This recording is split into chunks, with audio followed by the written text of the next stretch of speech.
বাগেরহাট জেলার শরণখোলা উপজেলার সাউথখালী ইউনিয়নের চালিতাবুনিয়া গ্রামের বাসিন্দা নূরনবী হাওলাদার গত ২৩ তারিখ রাতে সন্ত্রাসী হামলার শিকার হয়ে গুরুতর আহত হয়েছেন। স্থানীয়রা তাকে উদ্ধার করে প্রথমে শরণখোলা উপজেলার স্বাস্থ্য কমপ্লেক্সে এবং পরে উন্নত চিকিৎসার জন্য খুলনা মেডিকেল কলেজ হাসপাতালে ভর্তি করেন। এই নৃশংস হামলার তীব্র নিন্দা ও প্রতিবাদ জানায়।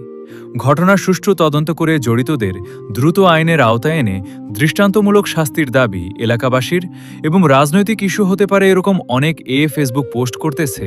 এই নিয়ে ইউনিয়ন বিএনপির সভাপতি মোহাম্মদ শহীদুল আলম লিটন ভাই বলেন, সম্মানিত সুধী, গতকালকে আমাদের ৪ নম্বর সাউথখালী ইউনিয়নে দুটি অনাকাঙ্ক্ষিত ঘটনা ঘটেছে, মিজান পহলান এবং নুরুন্নবী। এর সাথে আমার জানামতে রাজনৈতিক কোনো ইস্যু জড়িত নয়।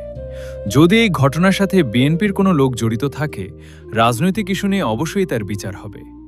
অযথা কেহ রাজনৈতিক দিক ট্যাগ লাগিয়ে বিভ্রান্ত সৃষ্টি করবেন।